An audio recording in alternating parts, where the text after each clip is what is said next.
Fi ydi archeolegydd cymunedol y Parc Cenedlaethol a dwi yma heddiw ar safle Capel St Patrick a da ni'n gallu gweld yma llun o be da ni'n meddwl oedd y safle'n edrych fel yn ystod y canol oesoedd a mae'r safle just ger y traeth yn fan acw a mae yna, fel chi'n gweld, mae yna ffens o gwmpas, mae yna cloddio mynd ymlaen sy'n newydd ddechrau wythnos yma. Felly dwi just yn sefyll wrth y ffens glas lle mae cloddio yn mynd ymlaen tu nôl y ffens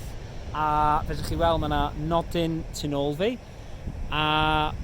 yn effeithiol mae yna cyfle i bobl ddod a cael taith tywys o gwmpas y safle. Felly os da chi yn byw yn yr ardal neu'n bwriadu dod i'r ardal yn ystod mis Mehefin neu fewn i dipyn o wythnosau yn mis Gorffennaf, mae werth dod allan a fedrwch chi ofyn cwestiynau i'r tîm sy'n cloddio. Mae'n dechrau yr ail diwrnod o cloddio a dwi yma yn gynnar yn y bore, felly does e neb yma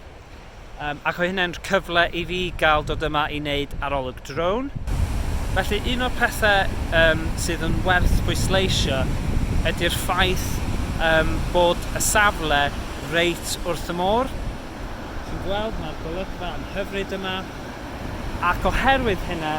mae'r safle o dan bygythiad o'r arfordir. Felly gobeithio, da ni'n gallu gweld y safle fyma lle mae'r coed yn ymlaen, gobeithio bod chi'n gallu gweld pa mor agos ydy y safle môr a gobeithio bod o'n pwysleisio pa mor bwysig ydy o i ni cario'r gwaith machan yn enwedig yn context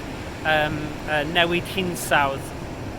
Felly gobeithio fydd y cloddio sydd yn cymeryd lle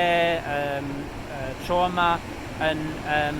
ychwanegu'r ymchwil ar un wneud yn 2014 a mewn rhyw ffordd gobeithio fydd yr ymchwil yma wedyn yn helpu ni diogelu y safle wrth i'r erydiad wrth y môr cario ymlaen. Fel dyn ni'n gallu gweld mae dipyn bach o'r pridd a'r gwair uwchben wedi cael ei tynnu ffwrdd a hefyd mae gennym ni mwnt o pridd a tywod sydd dan. Felly dyn ni'n gallu gweld ar hyn o bryd does e ddim llawer yn dangos o'r safle eto ond dyma lle roedd y capel a